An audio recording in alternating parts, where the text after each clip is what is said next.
কলিকালে কি হলেন? কৃষ্ণ অবতার গ্রহণ করলেন নাম রূপে, অন্য কোন রূপে নয়। কারণ নামের মধ্যে বিলীন হলেন।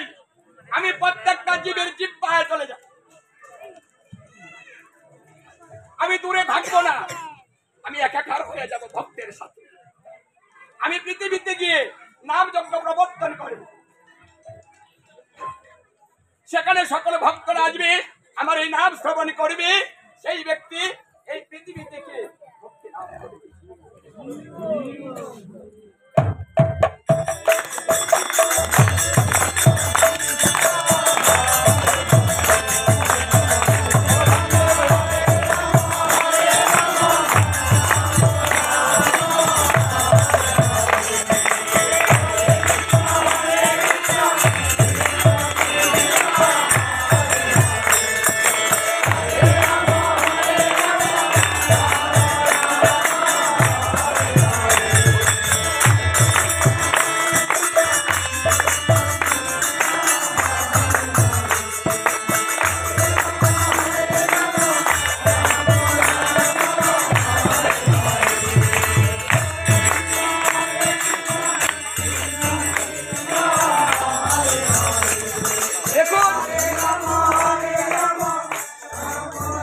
কথাটা হচ্ছে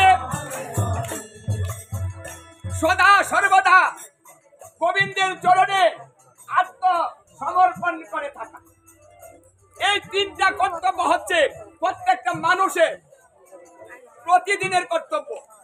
আমাদের ভজন এটা কি ভজন? মানে ভগবানের কাছে আত্মসমর্পণ করে থাকা। কি করবেন? সর্বোত্তভাবে আমার মহাপ্রভু শিখিয়েছেন। কি শিখিয়েছেন? আত্মসমর্পণ। এই যুদ্ধে জীব জয় লাভ করতে পারবে না, একমাত্র উপায় আত্মসমর্পণ। আত্মসমর্পণের মাধ্যমে বিনা যুদ্ধে জয় লাভ করা সম্ভব। আত্মসমর্পণ করিলে সেই ব্যক্তিকে কখনো মারা হয় না। যদি কোনো ব্যক্তি মহাপাপে ভাবান্বিত হয়, সে যদি বুঝতে পারে যে আমি পাপ করেছি, তখন কি করবে? আত্মসমর্পণ।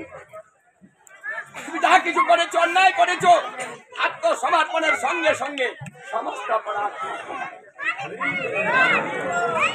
আমরা অনেক ভুল করি না জীবনে।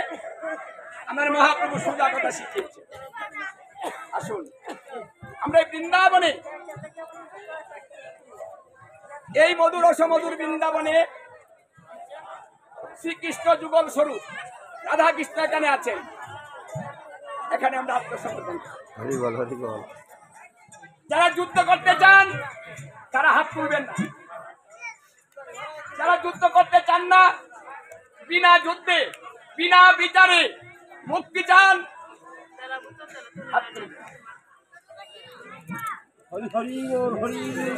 ভালো করে হাত তুলতে হবে। যার হাত আছে হাত তুলবেন, সুযোগ পাবেন না। কালকে কিন্তু সুযোগ নাই। যদি কালকে না থাকি, আমি কিন্তু আত্মসমর্পণ আর করতে পারলাম না।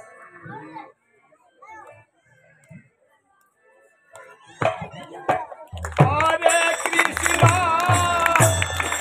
হরে কৃষ্ণ কৃষ্ণ হরে হরে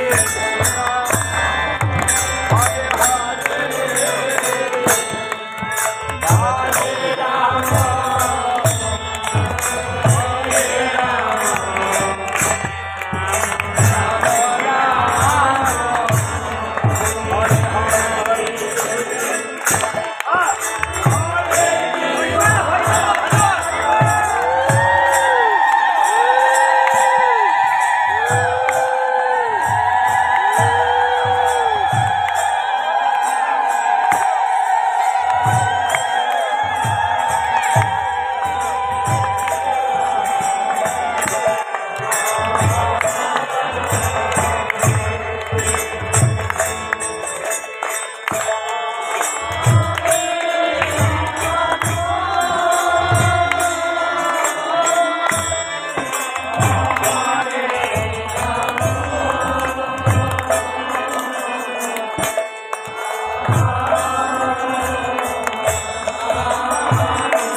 সঙ্গ নিয়ে এই হরিনাম